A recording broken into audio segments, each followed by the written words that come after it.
Hello, everyone. Welcome back to another weekend workshop on this snowy January day. And I was just saying it is wonderful. We did not have to drive here today. We just slid into our office chair, and you're in for a treat today. Of course, Cheyanne is going to be presenting to us. And if you have met Cheyanne before, you know that she's just a firecracker. She is an absolute brilliant marketer, and she also has a great way of communicating marketing in such a way that I love. Simplifies it, makes it clear, and she doesn't talk above our heads. Cheyenne, I particularly enjoy that because it's like, I get this. Okay, I can implement this. So, welcome to everyone who's joining us today. We'll get to the workshop in just a moment. But as we're getting started, this is a great chance for you to get to know some of these women on the call. So I want to invite you in the Zoom chat if you feel comfortable and you would like to maybe drop a link or just a little intro about yourself, what you do, what your business is. I cannot tell you the number of times that connections and collaborations and client referrals have come through people doing just that. So it is not a waste of your time if you are not driving, and I really hope you're not.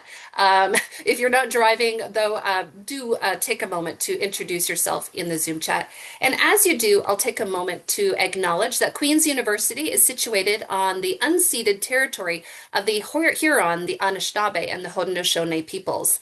And as a part of today's land acknowledgement, I thought that I would share with you a very brief quote from an Indigenous writer who was actually, it's more of a philosophy and a capturing of ancient traditional wisdom that's been passed down through the ages, but it's put into a quote form. And it's about winter, because here we are in winter. And what's interesting about winter is that winter affects us psychologically, it affects our businesses, the way we operate, how keen we are to approach goals, even. And so here's the quote that I found resonated with me today. It says, "When the land rests, the people are invited to rest. When growth retreats below the surface, so too does human attention turn inward. This is not a season of less. This is a season of depth." And I absolutely love that quote today. I've been reading a lot about wintering lately as a Canadian, and I know there's probably some of you on the call who aren't Canadian, but the fact is that we are in a season of winter. So I invite you, even as we're learning today, to sure, I mean, we want you to, go after your goals and your marketing strategies and all of that, but also let's make some time to rest and realize that that's okay. That's a part of being a human and a business owner. So thank you for those of you who are just joining us. If you haven't already introduced yourself in the Zoom chat, please take a moment to do that. It's a really great way to get to know some of the other women on the call wherever they may be connecting from. And so Cheyenne, I'm going to spotlight you now because I know she uses this special type of a Prezi system, which doesn't have a PowerPoint. And so that's okay because she's going to bring up some really cool graphics right there on her screen. I'm going to spotlight her for you all. Cheyenne, I'm going to hand you that virtual microphone. Absolutely thrilled to have you back. Tell us all things marketing and specifically today, how to market smarter, not harder. Over to you. Thank you for that introduction, Carrie. And what a beautiful quote that I see Jade and I have weekly meetings together, and we're both like, yes, this is such a time in our personal lives and in our businesses to slow down, really get reflective and bring in rest. And a lot of what I'm actually going to talk about today ties into that because we work really hard. I know we market really hard. I know the amount of time and energy we're putting into it. And as women in business, I know we are doing a million things at once. So I strongly believe in making our marketing work harder for us rather than us work harder in our marketing. So we can have these seasons of rest. They're absolutely crucial. You cannot get anywhere in business if you aren't resting and recovering. So with that, let's get into a not so restful stat. Over 90% of online content gets little to no traffic. I am sure all of us here have put out a post, sent out an email, put something out there and gotten crickets in return. We know that it is not just about creating content. To get the visibility that we need with our marketing and our content, there's something else at play here. As a marketer, I have the privilege of understanding the principles behind it And I'm really passionate about, as Carrie mentioned, simplifying that so that we can leverage the power of marketing for ourselves without having to spin our wheels and without having to add more stress to our plates as entrepreneurs. Life is already stressful enough. So, really, what we're going to talk about today is I'm going to help you understand what it is behind content that creates visibility, because we are not posting for the sake of posting, right? This is always aligned to a business goal that we have. And what's happening for us, small, independent micro businesses, solopreneurs or small businesses, quite often is our content is getting created in isolation. We're doing one post at a time, one page at a time, one platform at a time, and there's no shared structure or strategy. This is so incredibly common, and it's something that I see happen so often that I've had to come up with a label for it so that we can all be like, yes, this is what's happening to me. It's called the random acts of marketing trap. I have seen almost every single client I have worked with, we end up stumbling into this when we get into marketing. Even myself, as a professionally trained marketer, I have felt myself getting pulled in this direction. It's super common for us, and there's a very good reason for it. We're going to go into all of this. And at the end of this, you're going to see your way out of this random act of marketing trap. I'm going to give you some very, very actionable pieces. I'm going to give you a piece that I usually have for my program clients. Carrie's got a PDF we'll share later that you'll be able to apply immediately, because I don't want you caught in this trap. I am a huge, passionate believer about local consumerism and small scale consumerism. And I went into marketing so that I could leverage the power of it for us small business owners. And a huge part of that mission has become saving people from the random acts of marketing trap that we fall into. This is me really quickly. I know quite a few people here in WeCan. I love the WeCan community. It was my own personal business incubator. I don't know if I'd be where I am without WeCan. I am 7 or 8 years in now. Right about the time COVID hit was the same time that I became a single mom of three, and I became self-employed after being at home with kids for 8 years. So to say it was a stressful stage of my life is an understatement. And if it hadn't have been for the resources and the support and the community of WeCan, I am not sure how I would have gotten to where I am today. And at this point, I've worked with over 200 businesses. We are in the 15th of January this year. I have made $7,420. That is how quickly you can build Jade. Yeah, Jade and I are on a money mission right now. This is what I love about this kind of marketing. It's shaped for people like us who have a lot of other demands. Quite a few of us, I know we have kids at home today. My kids are downstairs.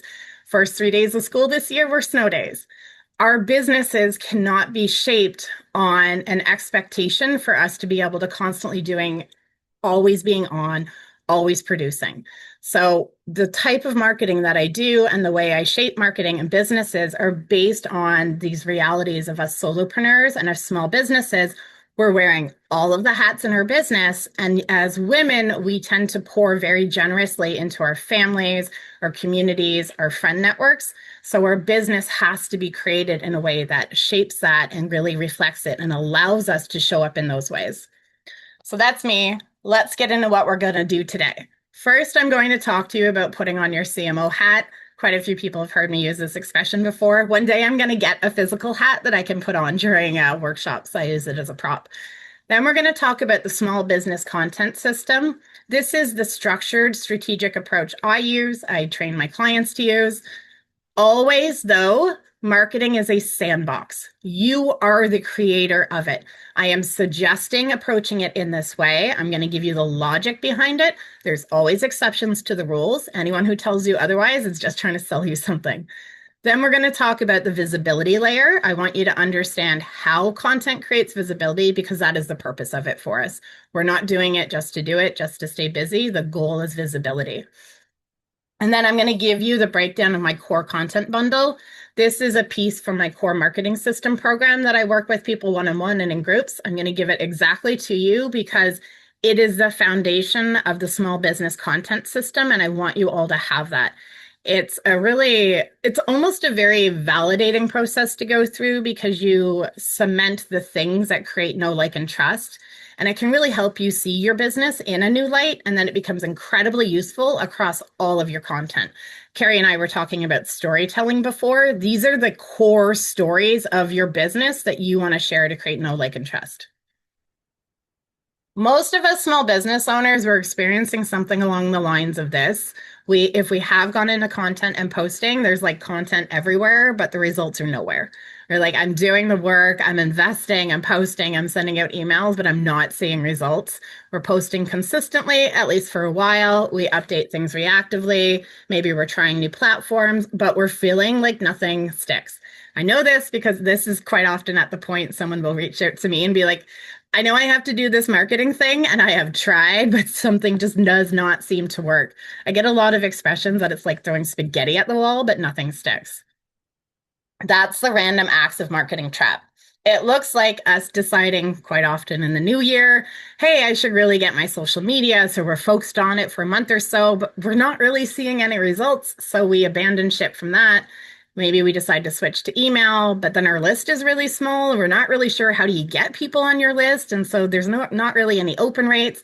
So we move on from that because it doesn't make sense to keep sinking time into it.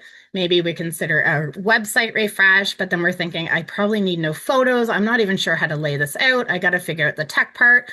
That feels incredibly heavy. So we just keep delaying it, and then we end up somewhere completely new. That's the random act of marketing trap. I am sure we have all been there.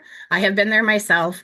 It's just such a common problem, and there's a very good reason for it. And the reason is because, in a very ironic way, as solopreneurs and small business owners, we are right smack dab in the middle of a very profitable target market for other people. So, marketing is being sold to us as a product to consume. People are selling us tactics instead of systems. They're marketing platforms instead of strategy. And we're being positioned as users instead of creators. Business owners are supposed to be marketing creators, not consumers. I'm so glad you feel seen. This is, as a marketer, I didn't realize what an advantage I gave myself when I moved into being an entrepreneur. I never intended to work for myself. I was going to go find someone else to employ me and give me safety and security. Life happened. And as I started to build my business, I was like, I have such a leg up because I understand marketing has to come from the internal operations of my business. And I saw so many of my peers getting caught in purchasing marketing and treating it like a product. And they were making a lot of people a lot of money, but their business was not building because of that. So what happens is when we get caught in this trap, random acts can't create momentum. It's basic physics.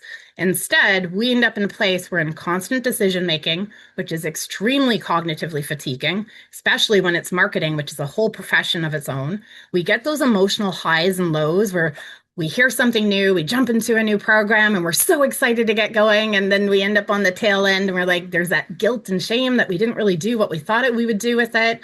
There's no predictability for us, which business is an experience in pivoting as it is. And when your marketing isn't predictable, that's an extra stress.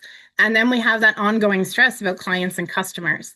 After you build your business, you're like, yay, I did the thing. And then you're like, the thing needs to make me money. And instead, I don't know how to find all these clients and customers I need to receive this incredible thing that I've created. That's a huge amount of stress. We don't need to get caught in that. So I'm going to put up a quick poll. This is my new fun thing that I'm playing with today, if I can find it, my little poll thing. Yeah, which of course I cannot today. Where is the polls? Okay, you know what? Drop it in the chat. This is why you always have a backup plan.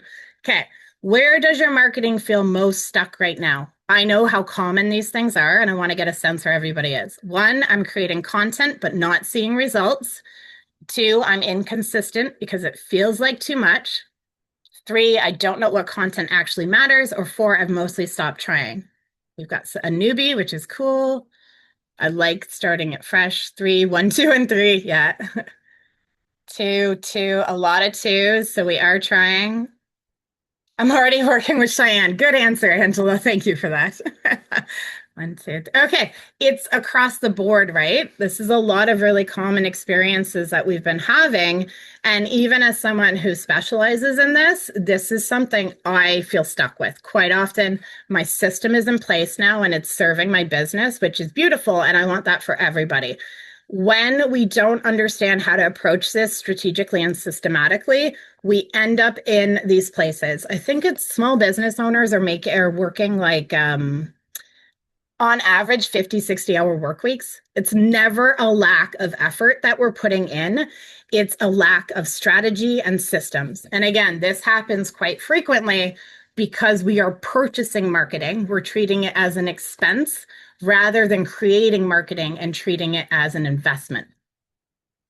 And the way we stop doing this and we save ourselves from the random act of marketing trap is putting on your CMO hat. There is a principle in business and marketing and life, really, where if you're going with tactics without strategy, it's going to create chaos and stress. That's just how it works. And with marketing, there's no different. It might actually be compounded there because there's so many things you could be doing with marketing, and so it's so easy to sink your time and energy into it. Tactics first will lead to you being reactionary, and quite often that's going to lead to burnout. There's no lack of things to react to. Every other day, the algorithm is changing. Every other day, you're hearing this type of marketing is dead and this type of marketing is new. It's constant stimulus. And that's very, very easy to get burnt out with. When we start with strategy first, instead, you're going to get clarity and leverage. And especially as women, I love that this is a women only room. I'm in quite a few mixed gender rooms now, but I'm incredibly passionate about women being empowered in their decision making in business and marketing, because quite often we will default to, well, someone else tell me how to do it. Someone else just like tell me what to do and I'll follow it. And women deserve to be in the place of decision making and strength, especially when it comes to your marketing. Marketing is a core part of your business. This is why a lot of my work, I have a podcast, I am constantly empowering people through the knowledge of how marketing works and demystifying it, because we need it as entrepreneurs. It's one of our core skill sets. We deserve the leverage and the clarity that we get when we understand how to put on our CMO hat. Actually putting on that CMO hat, Chief Marketing Officer hat, it means owning your marketing. I like to say there's three levels of marketing. I call it the market confidence pyramid. At the base is your strategy. It is the foundation. The middle, the core of it is your systems, what gets it moving and gets it implemented. The top of it is the skill set. Most of us are focused primarily on the skill set. Either we're trying to learn how to create posts, how to write a hook, how to craft an email, or we hire out the skill set. I need a social media person. I need someone who can create videos for me. We really need to start at the base of that, and we need to own it. Your marketing should remain internal. Your strategy and your systems are part of what create your business and make it what it is. It's not something you want to completely outsource, because then you're dependent on the outsourcing person. And I am a marketing consultant. I do work where I am a fractional CMO for some businesses. I will only do it in long terms because I document everything so they can have it internally. So your internal marketing capacity is really the investment you should be focused on making. If you are at the beginning stages of business or you are a solopreneur, you are the one doing your marketing, which means when you build a solid strategy and a solid system, those skills you have to pick up will go a lot further because they're based on a really good strategy and system.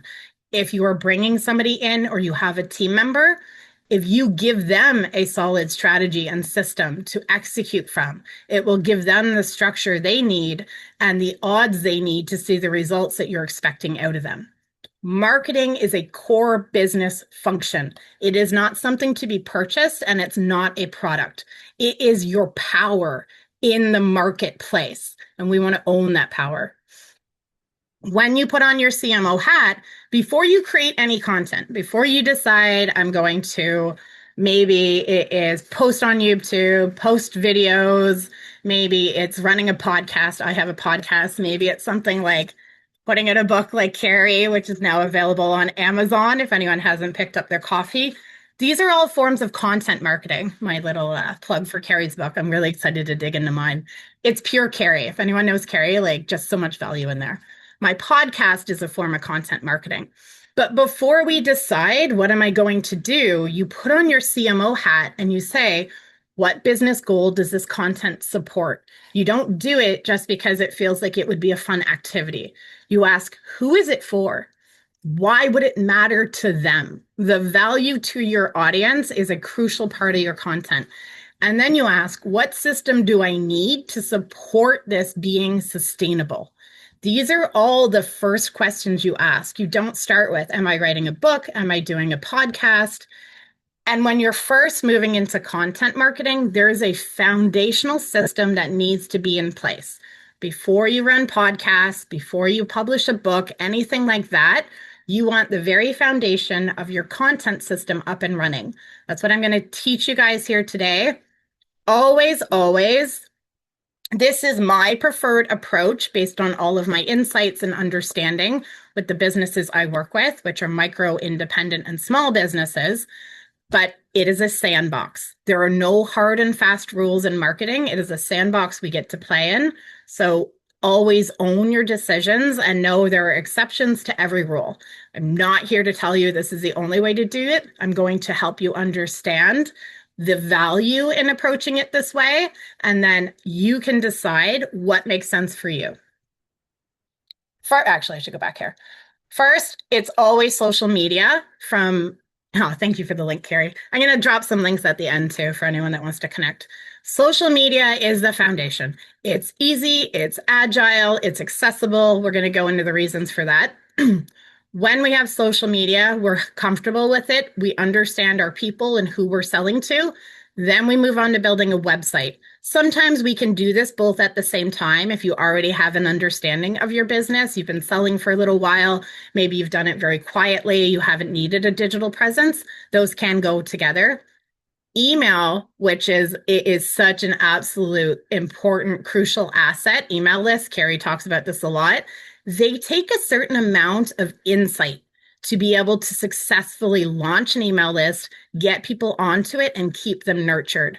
So that is a more advanced stage of your content system that you want to make sure you have the assets needed to be able to launch and run that successfully. And I'm going to talk to you about exactly what that is and what it looks like. So when you start building your content system, this very foundational system, before we get to any of the fun, juicy things like podcasts and books, right? That's built on top of this layer. We want these three components. You want to start with social because it's the fastest way to generate signal and feedback. Carrie and I were talking before the call started, how the first stages of business are very messy. Nobody really goes into business knowing exactly what they're going to sell, exactly who's going to buy it, exactly what's going to motivate them. It's a discovery process for us as well. I should share sometimes some of my initial stuff from when I first started in business so we can see just how messy it really is. It's an exploration. And when you're in that exploration phase, you need your marketing to match you. You need your marketing to be agile. And this is one of the huge benefits of social media is that it's a lot more flexible than something like a website or an email list. So you start with your social because it will allow you to generate signal and to create feedback. And then you want to add your website when you need that really clear explanation and discoverability. But you can hear even that you need to be able to fully, clearly explain your business and who you're working with before you want to build a website. And then your email list is that next layer when you're ready for continuity and depth, and when your audience is ready for continuity and depth. Marketing is really the act of building a relationship with your community or industry. It's building the relationship, establishing it, nurturing it, and deepening it. And your marketing content matches that progression. When we're building our business at that very first stage where we're starting, Our job is to prove people want a product. Our job is not to get people on an email list. Our job is really to focus the predominant amount of our energy and efforts into finding what we want to produce and who wants to buy it. As we get that under our belt, then the content can evolve as well, and it can match the next stage of business, which is stabilize, which is getting steady sales. This is the golden part of business where you're through that like iceberg where you put all the effort and energy and then it turns into sales. And that's where you can then evolve your content. And then as you go even further, you can start adding more advanced forms of content. But this is our foundation. Social media is really your very first visibility checkpoint. The stats on this are absolutely incredible. I just did an interview for a podcast with my local ECDev officer, and we talked about this. Discovery happens online. Even people who are what I like to call conscious consumers, they prefer small scale and local. We are still picking up our phones and checking everybody out online. I'm sure we've all done it. Few of you might have even checked me out online before jumping into this webinar. That's what we do. We discover each other online before we make a choice. If we're hearing about each other from referrals, even if you catch an ad, I have some clients that I run radio ads for, I would not allow us to get to that stage until I had the social media where I wanted it to be. So that first impression happens very, very quickly, and it always happens online. People check you out before they will contact you. Even if you become highly referred, even if they see you at a market, regardless of how you're first connecting with them, they're going to go check you out online to kind of suss you out, which means you want your digital presence to make sure the right fit people have what they need to like, know, and trust you. I am the form of marketing I do is relational marketing rather than transactional marketing. Transactional marketing is that like really pushy urgency tactics to try and persuade people, or where they like arbitrarily use your name in a phone call to create that sense of know, like, and trust. That's them trying to get through this process in a manufactured, persuasive form. We don't need to do that. One of our advantages as small local businesses or solopreneurs is we naturally are real people, and everyone I have worked with, we want to know the people we're working with. We want the right fit people to come towards us because it doesn't feel good to do business with people who aren't a good fit for us anyways. So your social media, its first job is to give the right fit people what they need to like, know, and trust you. The reason I always suggest social media first is that it's very accessible. There's no price to it. Even I know when we're starting, and I've been there, even that low price of a website can be too much. So social media is extremely accessible.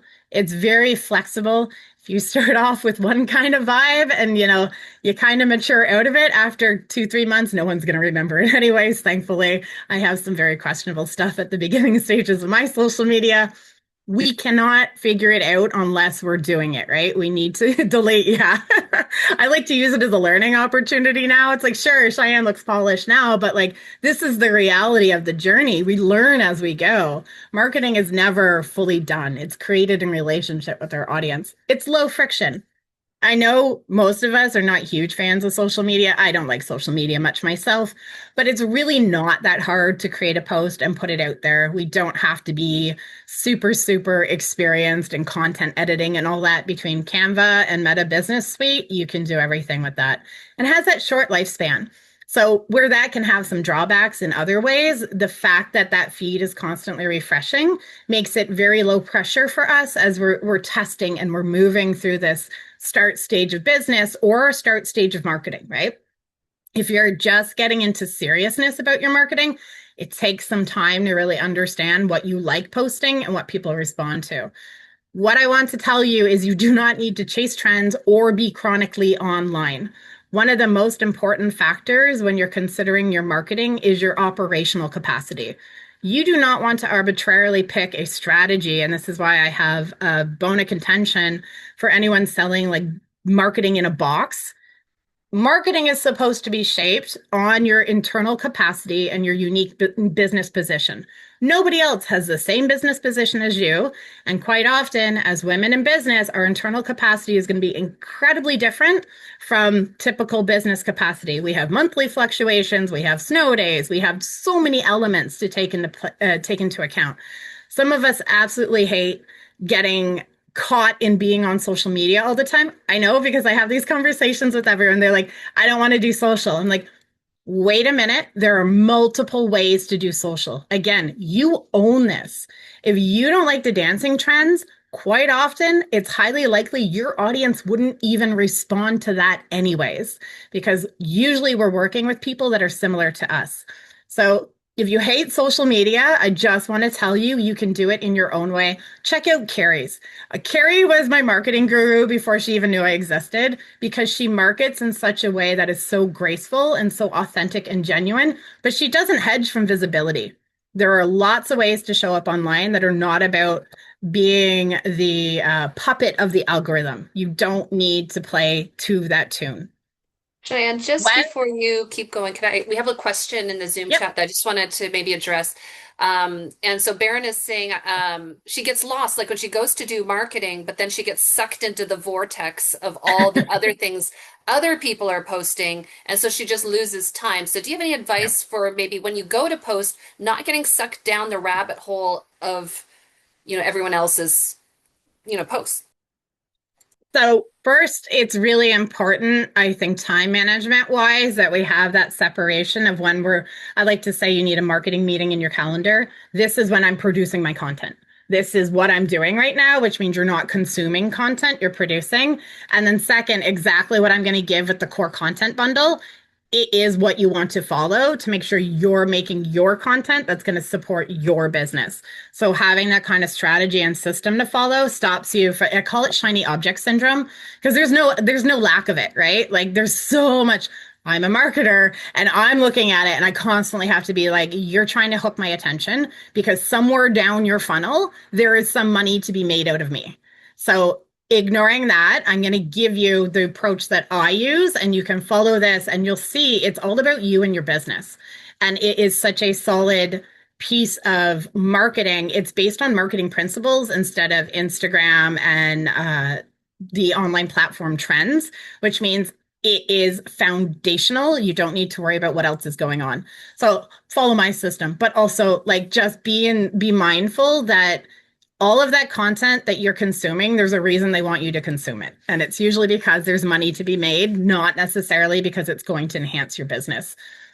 So when people are in your social media, what they're really looking for in that first stage of discoverability is, are you trustworthy, relevant, and for someone like me? With marketing, I always say you have one foot in your business and one foot in your market. You really, really have to, this is why you have to take off your CEO hat and you have to put on your CMO hat. It's all about being very highly attuned to your clients and customers and your audience. And at this point, the questions they have in their mind are you trustworthy, relevant, and for someone like me? The core content bundle that I'm going to give you is going to help you create the posts that answer these questions for the right fit people. With social media, that is the first job you want to accomplish. Know, like, and trust. Nothing else matters. You don't need to follow the trends. You don't need to maximize reach. It's know, like, and trust. All of your marketing really comes down to creating that type of relationship with the right fit people. That's all it needs to be. When we move on to our website, it really becomes about validating your value and your positioning. Websites are a lot more rigid than social media. They act as a structured explanation, a stable reference point, search and referral anchor, and decision support. But before you can build a website really properly and have it function well in your content system, you want to be at the point where you understand who you sell to and why they buy. Because as anyone who has thrown a website together and then their business evolved, you're like, oh, that website is not a match for where I am right now. And I really need to go in and update it. But the tech piece can be a headache. The content piece can be a headache.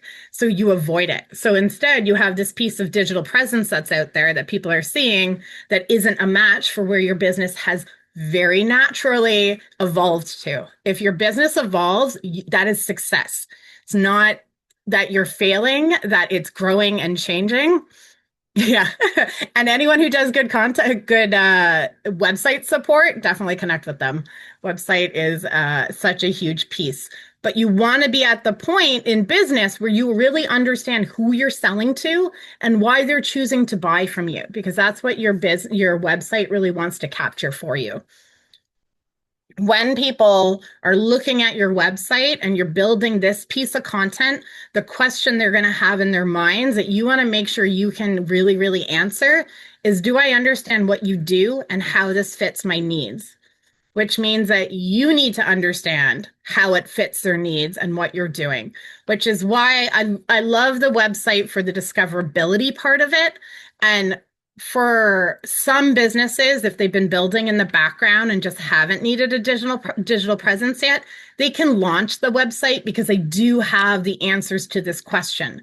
If you're at the start stage and you're not really sure what you're going to sell, you're still finding what's called product market fit, which is our very first job as a business owner, is to prove people want a product and figure out who it is.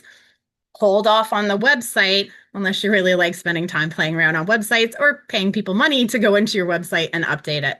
You will feel a lot more confident in your marketing when you have this piece. The truth about marketing is that each piece of it requires an input. You have to build up a certain kind of asset to be able to successfully execute the next level of marketing. It really is an investment. It's a really fun game eventually where you're like, you spend 6 months creating one asset and then you get to roll that into the next level. But it gets overwhelming and confusing when you don't approach it with this structured approach. Our email list, I love email lists. I know Carrie loves email lists. Statistically, across the board, email lists are the highest conversion channel. This is where we make our money. And they're beautiful and they're necessary, but they are not something to jump into right away. While they do create what's called a warm audience, which is one of the most important assets you can have, not just in marketing, but also in your business, they take time. You need to understand your audience well enough to be able to create one and make it worth your time and energy. I know that it is very easy to launch it and to be pouring time and energy into it. And then it's like, no one's really jumping on, no one's really opening, no one's really clicking. And that time and energy could be better used somewhere else. I like to say, with marketing and every other part of our business, if you can conceptualize, it's like we have 10 units of energy to give out a month.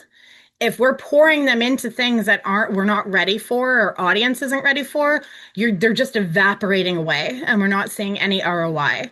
Whereas when we build it in a structured sense, we get somewhere so much quicker because those 10 units go into exactly what we need at this business stage, and that sets us up then to move on to the next piece. So your email list helps to create that very warm audience, which is where the sales happen. It gives us continuity and depth, permission-based communication, which is huge. If anybody knows Seth Godin, really, really big strategist around this, and predictable reach. These are gold when it comes to launching something like a sales campaign, inviting people to book a call with us, asking people to go to our e-commerce and create a sale. This is what we really, really want with our content because it gives us access to that warm audience. But before we can successfully build this, launch this, and retain and maintain this, you want to understand what your market values and be able to show them you provide it.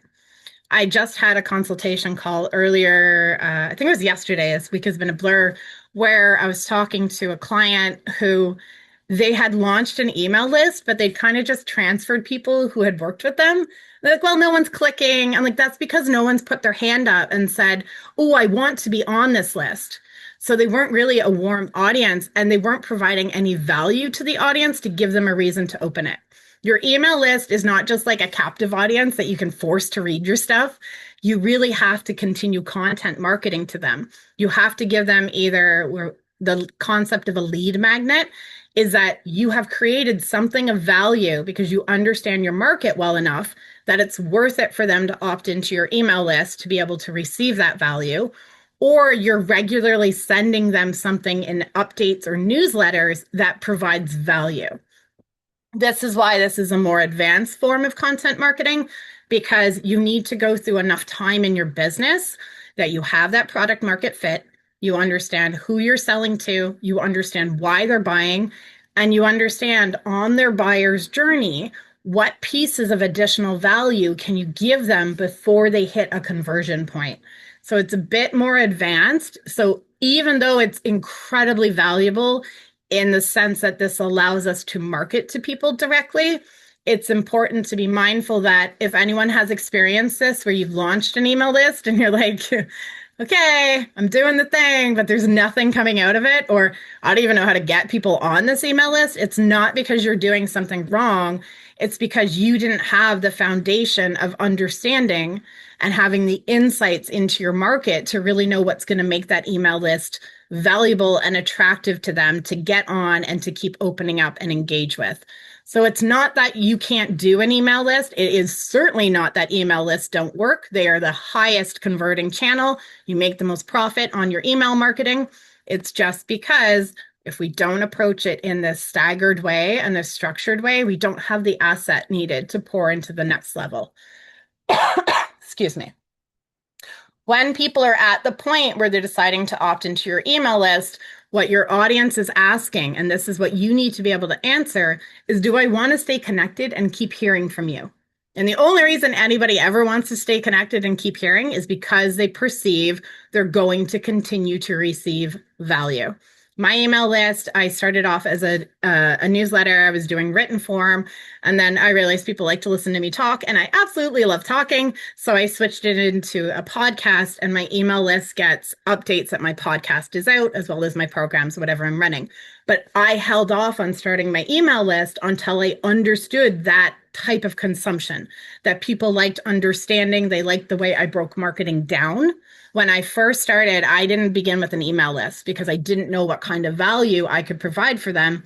And I didn't want to waste my time and energy doing something because it checked a marketing box. That's not what we're here for. We're here to make marketing work for us instead of us spending so much time and energy into our marketing and not getting what we need out of it. So what I really love about this system is it is designed to grow with your business. I know we're either solopreneurs, we might have a tiny team. We're doing all of the things all of the times. We're wearing all of the hats, and we have limited amount of time and energy to pour into our marketing. So even though marketing is absolutely crucial, it's next to impossible to grow a business without it. You will always reach a point where you need to start building this and taking this kind of approach. We cannot do it all at once. We usually don't have the amount of financial resources, time and energy are an investment we pour into our business. So we need to be very intentional and strategic with it. And we want it to compound. Everything you invest in your marketing, all of your time, your energy, if you're getting grants, if you have some money to work with, it is not supposed to be one and done and it evaporates out. It should keep compounding. And that's why I structure this system in this way, because it feeds into itself and you keep getting more and more benefits out of it. I have quite a few clients who they have been building this with me and they just went through their busiest season. I'm talking about Caru. Jade knows Caru. Caru from Cha Cha Tea. She's in Kingston. If anyone likes quality loose leaf tea, she has amazing stuff. I need to make an order from her. She has been doing this, and last month, December, is her craziest month. It's Christmas, it's cold season, and her social media was taken care of. And it compounded where she kept seeing results and kept seeing income, but she didn't have to do the work because she has a sales campaign built. She has content ready to go. She did not need to keep producing new content. So as a business owner, and she's a mom and a wife, and she's doing all of the things, she actually took a couple of days off in December, which shocked her because the social media is an investment and it compounds and ends up giving back to you. That's what you want your marketing to do. You want to market smarter, not harder. So when you take this approach and you build the business like this, your social media is that very first profile that you put on online. This is where people first discover you. Usually they're hearing about you from some other way at the very beginning part of building your business. You're going to want to actively go to market, which is about putting on your marketing boots and going to your community, going to your industry, engaging with people. And then what happens is the first thing they do is they check you out online. And if you have your social media set up with the core content bundle to create know, like, and trust, they're going to get what they need, the right fit people to take the next step with you. That's what your social media accomplishes at the beginning. That's the lift you want for your marketing. When you add your website, it's going to create more clarity. It's going to give you an anchor. It's also going to start pulling you into some discoverability with search engines and stuff. And those will feed back into each other. Your social media will encourage people to check out your website if they're ready to book a call or make a purchase. Your website will encourage people to go check you out on social media and to connect with you there and to follow. When you add your email, everything points to the email list because the email list is where we make our sales. So the goal of your content is always to get people onto that email list once you're ready to build it and to keep supplying value. So your social media points to the email list and your website points to the email list. Then you run sales campaigns to your email list, but that's a whole other workshop. This is Okay. the, Oh, I'm going to slide in here. yep, Also, so you can take a breath and a drink from your coffee. and a drink. This is so good. This is so good. These are like just so value packed. Speaking of offering value, Cheyanne, thanks for this. I wanted to slide in quick with a question from Claire.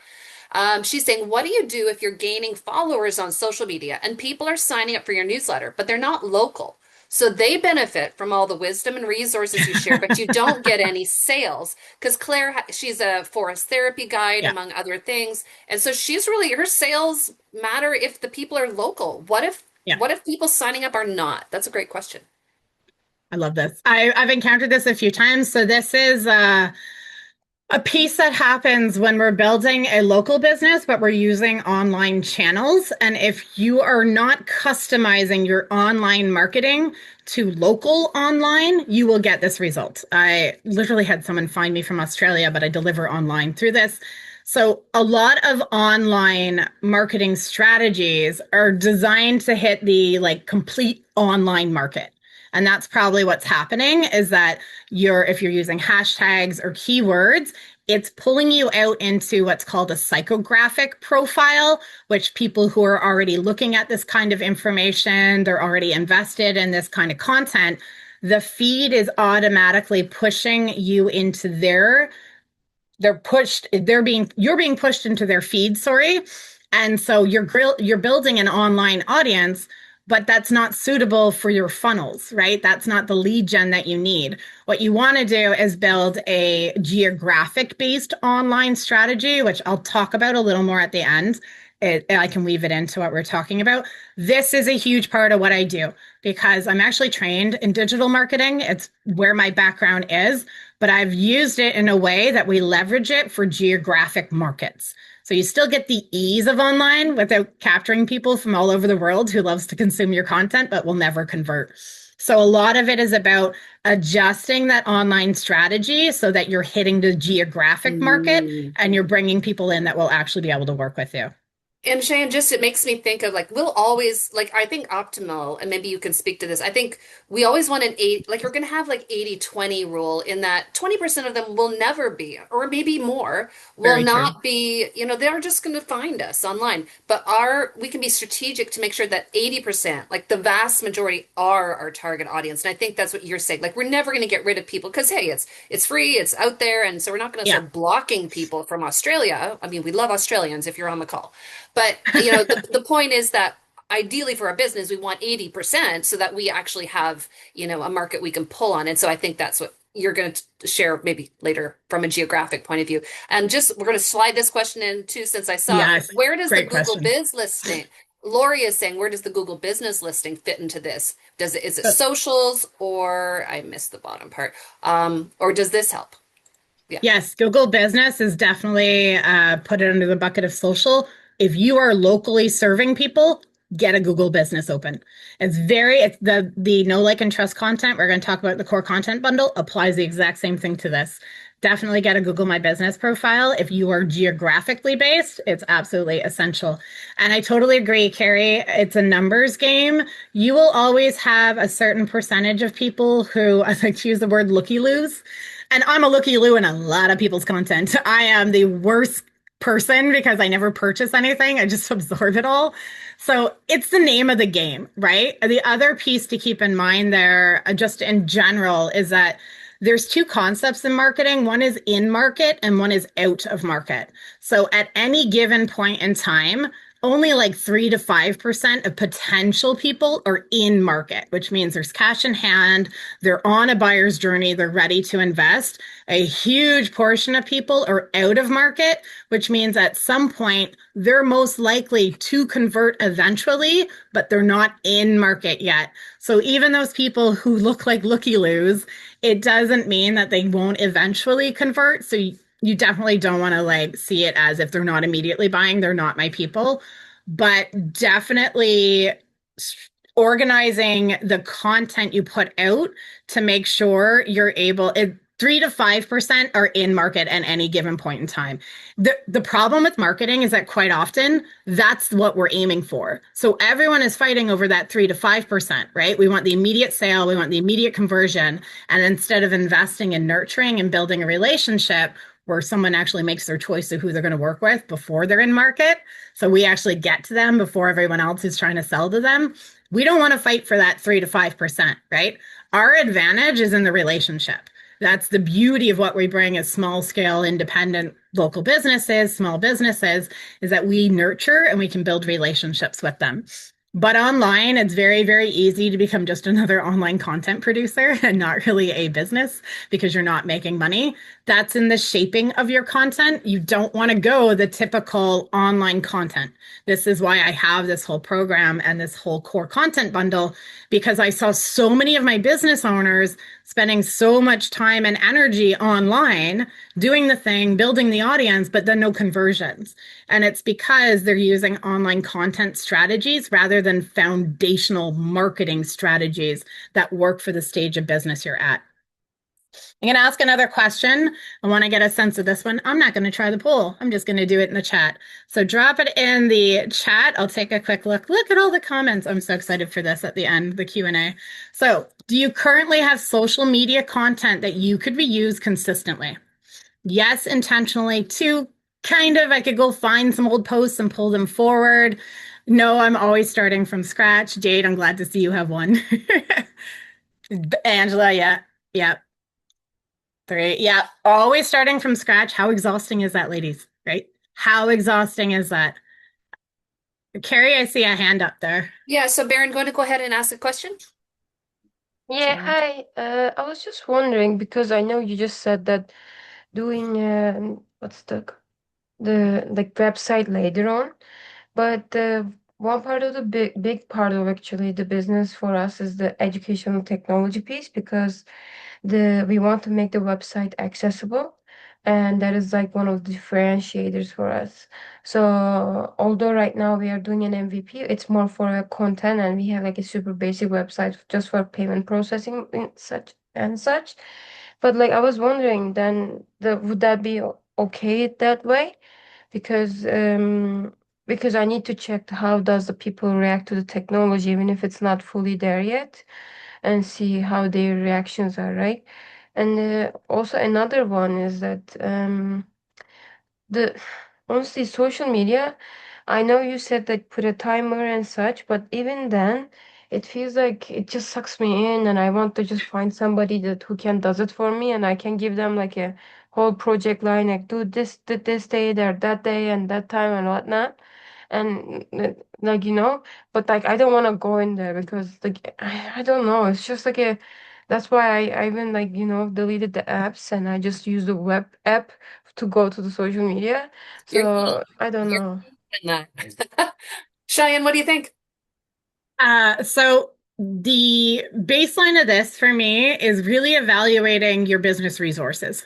What do you have to work with? If you have the budget to outsource, bring someone in to do the doing, but only if it's something that can be sustainable. Being able to have someone do that for 3 or 4 months will leave you in the lurch.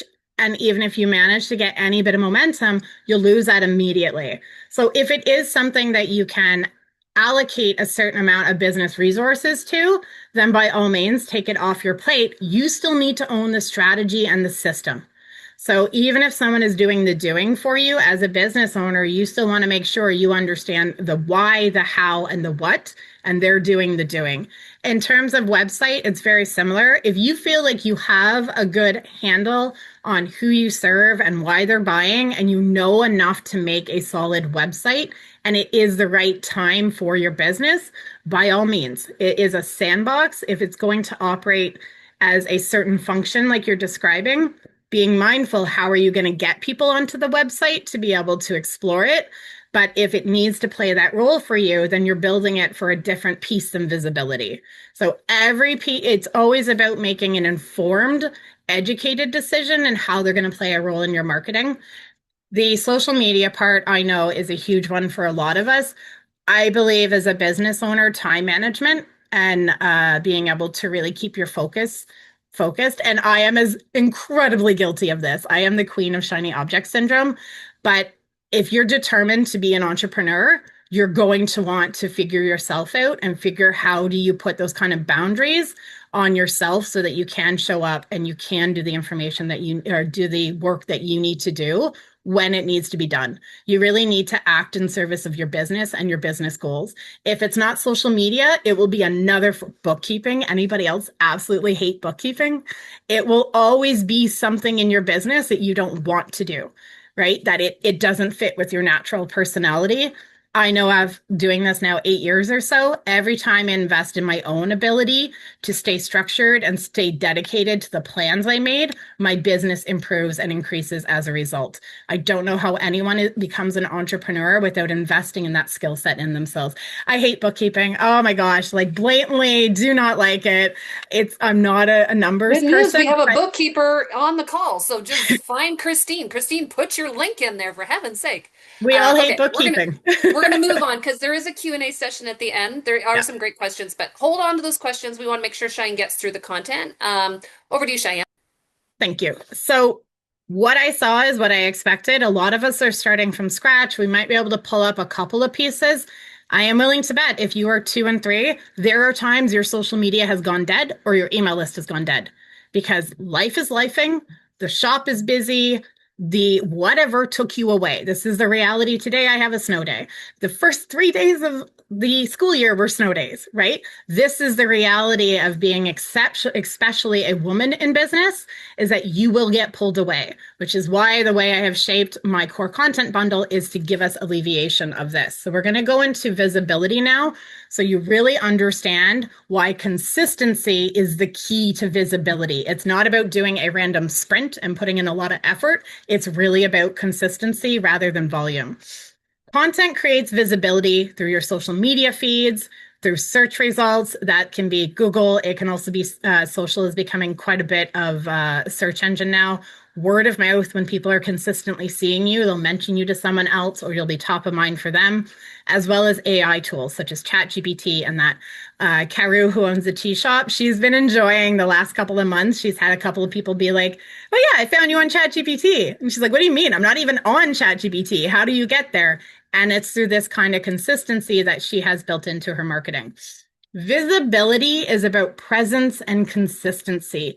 We don't need to jump through all the hoops. We don't need to be influencer levels. We don't even need the highest quality marketing. You don't need top of the line. You need presence and consistency. And that is well within reach of every single one of us when we approach it strategically and systematically.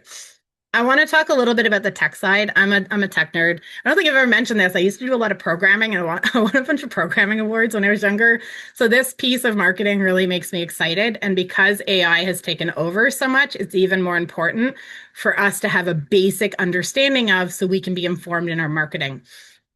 What AI does is it scans your online presence. There's a Google crawler.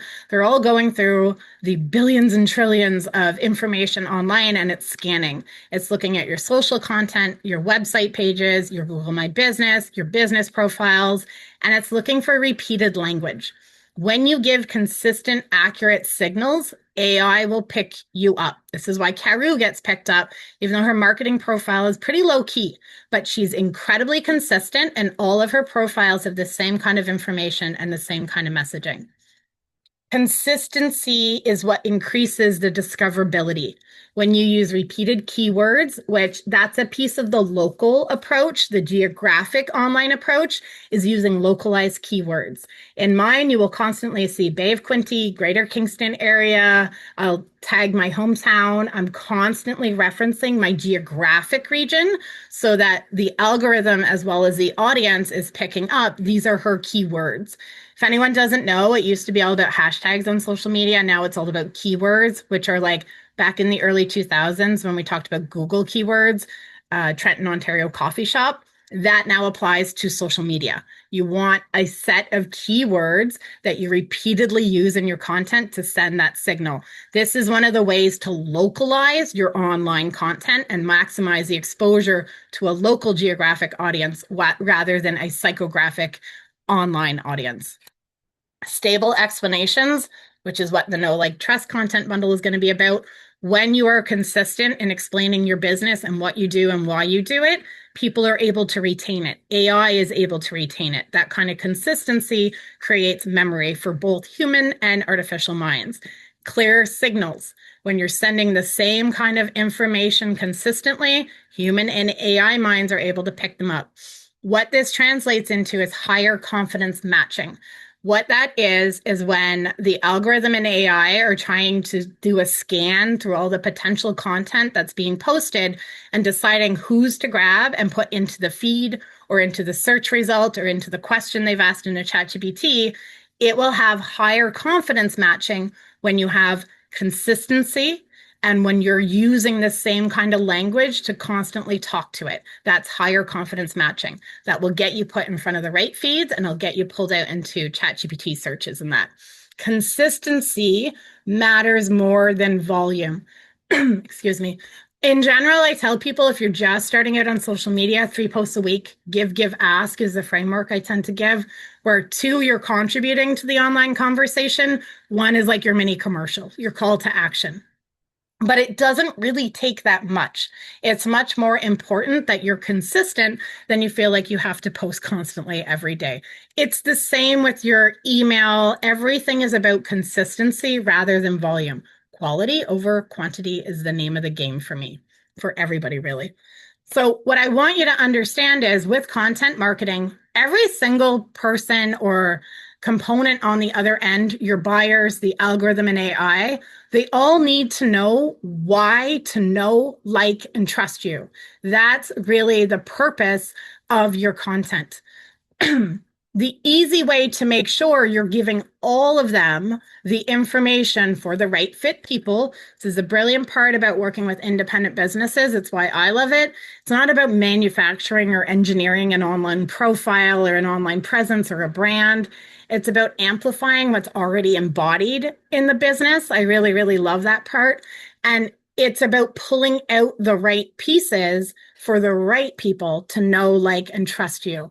You don't need to worry about, am I doing this right? Are people going to want this? It's not about that. It's about being authentic and genuine and really putting that out. And the way that I help people do this is with the core content bundle.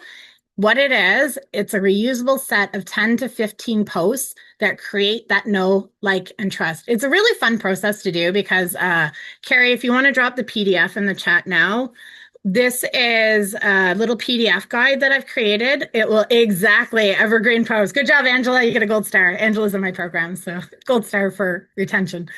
It's a bit of a plug and play where I have 10 prompts for know, 10 prompts for like, and 10 prompts for trust posts.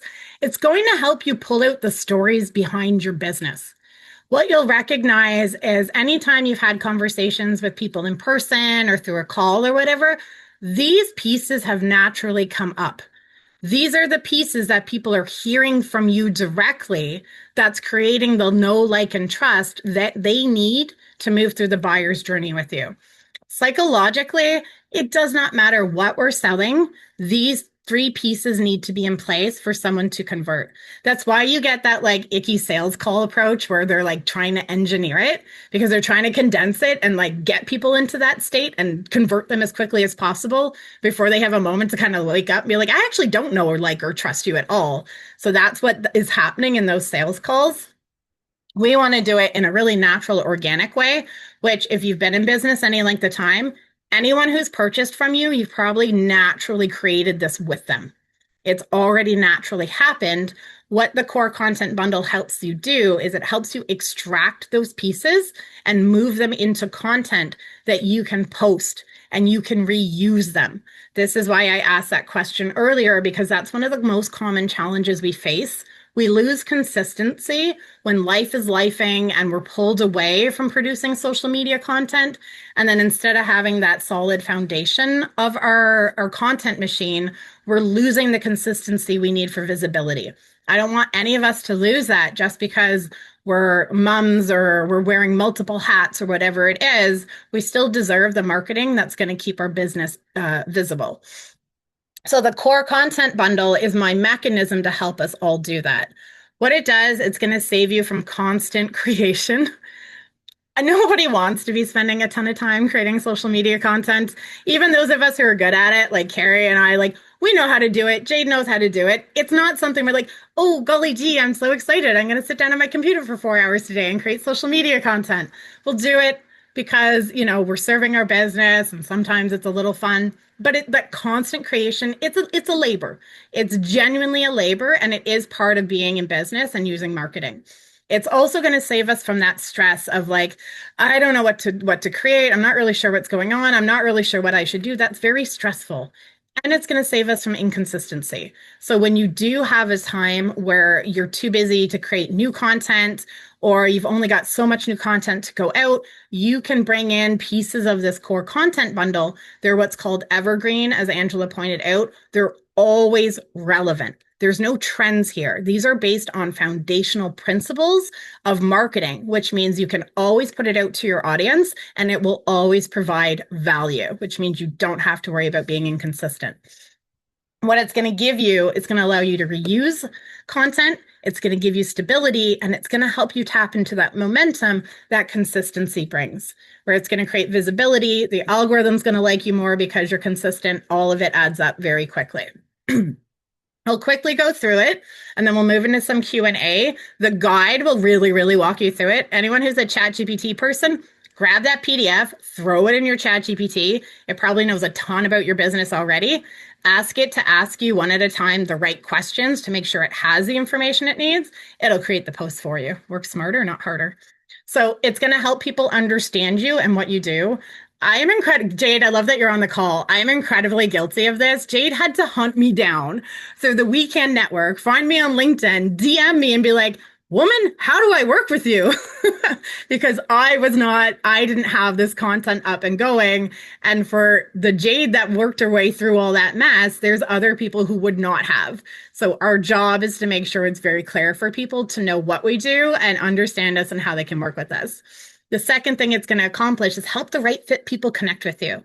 I know one of the most beautiful parts about a lot of what we're doing, there's some kind of value system we really, really believe in.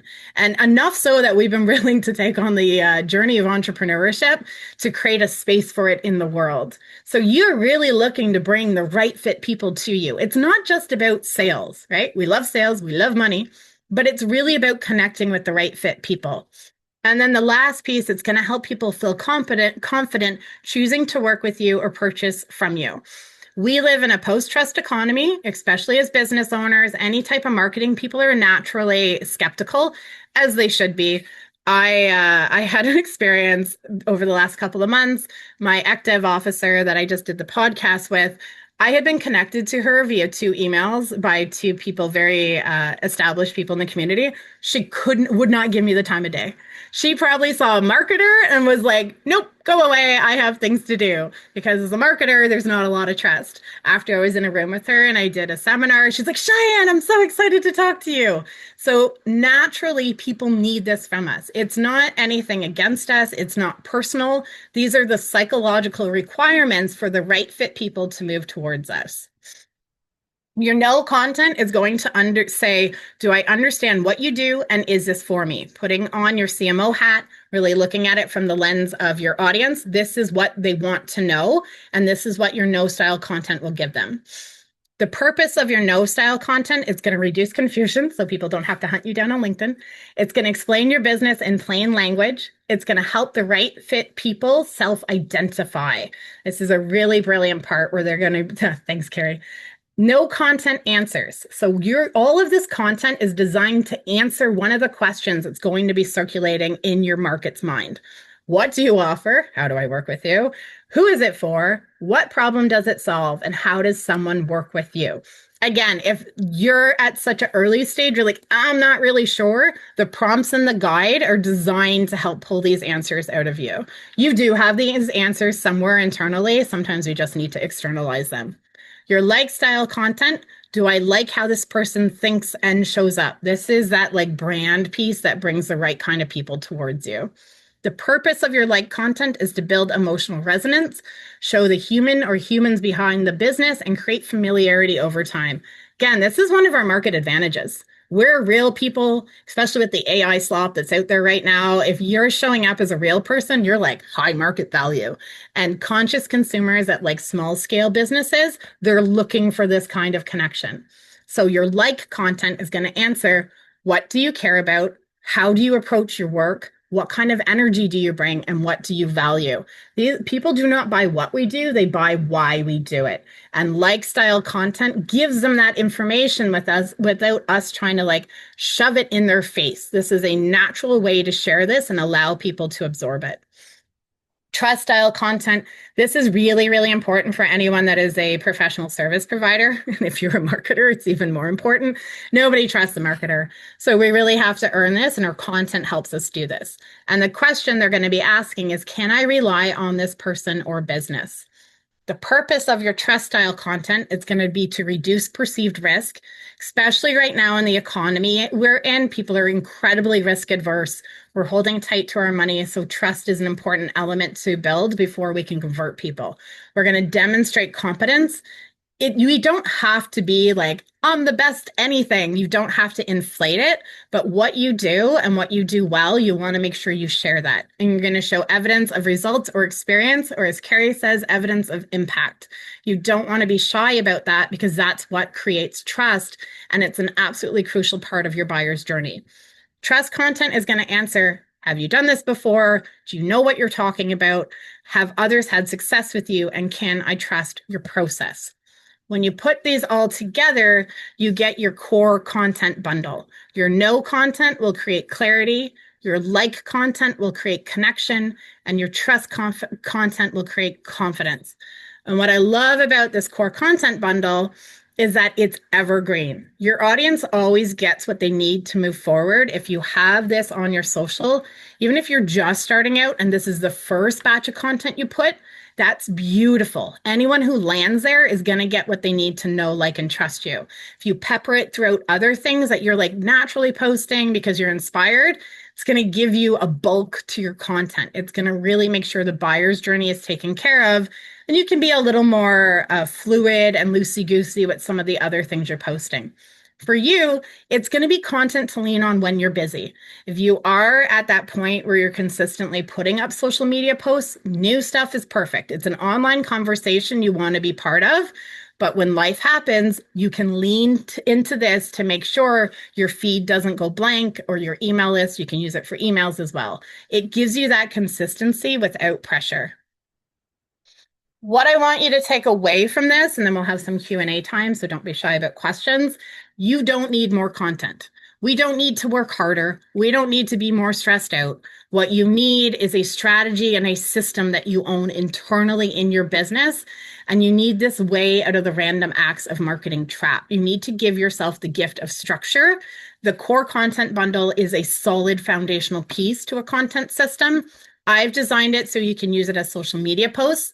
Once you have all of that information listed out, it makes a perfect foundation for your website. It makes a great foundation for your email invitation, that first email that you send when people get on your list. Anywhere you need to share the story of your business and invite people into connection with you, those pieces are going to be the pieces you want to bring forward. So that is my spiel today. I have a couple of free resources beyond the core content bundle. I'm going to drop a link in it. One of it right now is a priority planner. If you hop on my email list, I'm giving this out till the end of the month because I know right now we're all wintering and we're all trying to get into preparation mode for next year, right? So I'm going to drop some links, which I have to grab still, and then we can do some Q&As for anybody who has any questions. Love it. Woo! Don't you wish you could just tap into this energy and just like funnel Cheyenne into your business? You know it would be amazing. Okay, I love it. There are some questions, I'm sure, so might be easiest if someone has one to post in the Zoom chat, or you can raise your hand. We've got 15 minutes that we will dedicate to some Q&A, some questions we've been trying to answer as we go in the Zoom chat. Um, Hopefully everyone was able to access the guide. And of course, some of you are joining a bit later, so I did put that it is on our Zoom chat, sorry, our YouTube channel later on today. Yep, absolutely. You've got some fans in the group. And Carrie, I yeah. was telling you about my Australia. I have a client from Australia who found me. She found me from the Weekend YouTube channel, by the way. Oh, That's the content love that it. brought her in. Yep. Isn't that amazing? And actually, speaking of Australia, this reminds me of the question someone asked earlier about the geographic content focus. Did you touch on that? Like you said, you might weave in that. Like, just remind us again, if we're looking for getting local people so that we have local sales, is there a strategy that maybe suggest real quick? Really look into your keywords and consistently use geographic keywords that will help Yeah. anchor into the local feeds. Okay, perfect. And that's not only in your on your socials. That is includes on like if you have a blog, Yep. again, I had put that in the Zoom chat that if you're blogging consistently and your blog PS can be a social media post that you did. Like it can be similar. It's just usually another version. And so, we were talking about AI and ChatGPT in the chat. I mean, if you have a social media post, you can put that in AI and say, make this a blog post. Like, do we like there's a lot 100%. of leverage you can get from AI.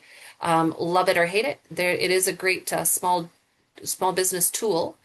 Okay. Aaron from Mio Gelato in downtown Kingston is saying my business is much less person focused. We have a fairly large staff and sell gelato. Would you recommend anything else in the core line to accommodate that? Core line, do you mean like the messaging? Like the core post thing that she sent. Gotcha. Oh, you still want to go into the know, like, and trust. So it might be a little more brand oriented for you rather than focusing on the individual founder, but it'll still apply. I work with quite a few brands where it's about the business's presence in the community. It's almost like transferring it from an individual person into the brand and how the brand shows up. But it's still the same mechanisms. People are still going to need to know, like, and trust the brand of the business to move forward. Yeah. And if I can just add to that, like, I mean, I think it's, again, our socials and everything, it's not only just about us. And I know Shai and I have talked about this a lot. Like, if you're a Kingston business, shining a spotlight on another Kingston business, or check out 100%. this festival coming up, like, suddenly our brand becomes a local brand. It's not just because, look at me, I'm local, look at me, I'm local. It's like, look at these other things happening in our amazing community. You will bring people in. And by the way, they'll start following you, like these festivals and etc. So it's not always about us, which is exciting, actually. I don't That's the always like to talk main about me. way to create know, like, and trust, right? Because what happens if someone is considering shopping at a local store, they probably are already shopping at other local stores. So when you shine a spotlight on other local stores, you're signaling, hey, I have the same value systems as you. Hey, these are the kind of people we are too. And that creates that know, like, and trust. Yeah, exactly. Kat, go ahead. You have a question. Yeah, so based on that, would that be something that would be more of something we put in our stories if we want to call out something local rather than our feed? You could do stories. Stories have they're quicker, so they age out very quickly. You could do both, really. There's no reason not to put them on both. I like the grid. I like the feed because it is so much more stable. And so if someone is not hyper online within 24 hours, they're still likely to be able to see that if someone comes and only scrolls. Not in general, stories are great if you're trying to hit your most engaged audience and you're not trying to expand beyond that. So I would do both if you're going to try it. Although I'll add to that, Cheyenne, is that like I have like you can highlight things and put them in your Mhm. highlight buttons. One of my highlight buttons on my Fresh Idea Collective page is local love. And so anything that I hit in my stories that's about local, maybe I even share something that someone else, I then highlight it as local love. And so people see that button right on my page. Oh, she likes local, right? Or whatever. So in that way, that's how I like kind of make my stories more permanent on and have a longer shelf life. Smart. Because I think it like we love Cheyenne when like on your like seeing people support other local and like she's supporting Yeah. local. I want to support her, and so Yep. the more that we do that, it's just your values shining through. So yeah, I 100%. love it. Any other question? Let's go to the Zoom chat and see if we have any other questions here. Oh, here we go. Sorry. Okay. Hamna says, so I have this question that I've been posting blogs on my site since for a year, but it isn't having much of reaction as we were expecting. What do you think would be the reason? I keep an eye on the latest SEO updates and algorithms. Yeah, this is where the tech part is important. SEO and algorithm is important, but even more important is the human mind. So if you've been doing it already regularly for a year and you are optimized to the tech portion, it's indicating to me you most likely don't have a fit with what your target market is looking for online and what problems are top of mind for them. So they're not even giving the SEO a opportunity to put you in front of them. So I would suggest it's most likely that the content of the blog is not highly relevant to your target audience yet. Yeah, and I have a blog too, and I kind of look like which of my blog posts have gotten the most traction. Let me do more of that. And it's Yeah. same for social. If you're getting a lot of traction on certain social media posts, like blog about that, right? Or Yeah. like It's just blog posts iterative. that answer questions your audience is asking. Yeah. Yeah, I love what you said, Cheyenne. Sometimes what we're putting out there is not what our audience wants, and I'm not saying that's in this case, but it's also like, are you posting that blog post to LinkedIn? Are you posting it to other places so people are, coming in? Great question though. Danielle says, I would love more information on building trust as registered health professionals, how we can supplement reviews and recommendations that we aren't able to share. Yeah, because they aren't able to talk about patients. Yeah. What's your take? Yeah, I've encountered this a few times. Unfortunate, the people who are quite often helping others the most, their marketing is a little tricky. This is a great opportunity where you build trust, showing expertise, maybe a very short series where you're giving tips and advice. You're really like speaking to the audience in the same way from the same level of expertise. It'll help build up a felt sense of trust where if someone is absorbing your content and they're like, yeah, that speaks exactly to my experience, the trust is being built really within that moment with them, and that helps to increase it. You can't do as much in terms of social proof. You can generically talk about the type of clients and the common kind of struggles that they're encountering and how you help them move through it. But it's going to be a lot of demonstrating the expertise rather than pulling in too much of the other elements, because I do know you're limited in that. Yeah. And you and I Yep. both have a lot of clients in the healthcare field, Cheyenne. And so for mine, like if someone has like I'm thinking of a client who works with mental health patients, she can't obviously quote those mental health patients, but she does have reviews from every mental health association she has ever been connected with or partnered with. And that is worth its weight in gold because Yeah. those organizations have probably way more credibility than an individual person's name. And so, do not underestimate the power of the Canadian Mental Health Association, on your site or whoever organizations you're Yeah. partnering with. Um, Accreditations are one of the ones in the trust content that you'll see in the guide. Do not That, assume people know. Pull those yeah. forward and share yeah, them. I'm gonna just jump in here just because I can't type fast yeah, enough for it. Um, so part of the problem though is that the funded system and all these other things are now very much stepping away from any kind of I will highlight you, because they sure, consider it against their own policies, right? So sure. like the expectation is you will always give three resources if somebody asks for one resource. Mm, Um, and so you're going to see way less of people being willing to do that kind of thing. So I might find another therapist, but even that, it actually treads. My college won't allow me to say, Mhm. I undoubtedly think this person is the person you should see. Even if I posted on their page, I'd have to say, like, I agree with this blog.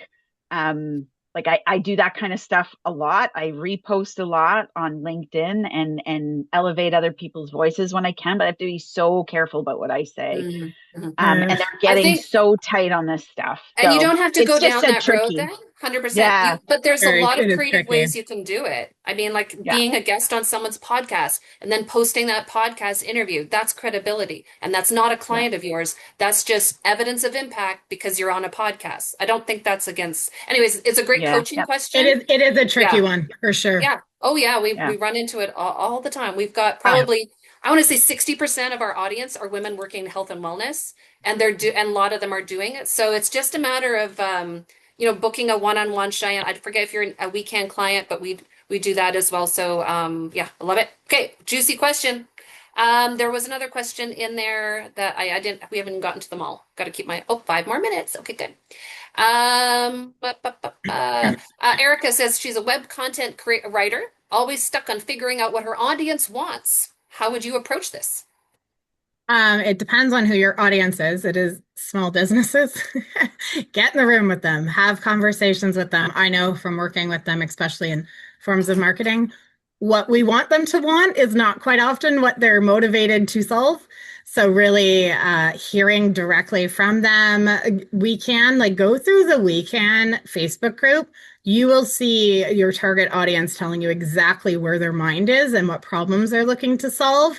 That's where to start, right from the horse's mouth, really understanding what their top concerns are, and then right figuring out how what you offer helps them move forward through that. It's especially, I love your saying, Carrie, it's hard to read the label from inside the jar. When we know what the solution is, quite often we get alienated from what they're actually motivated towards.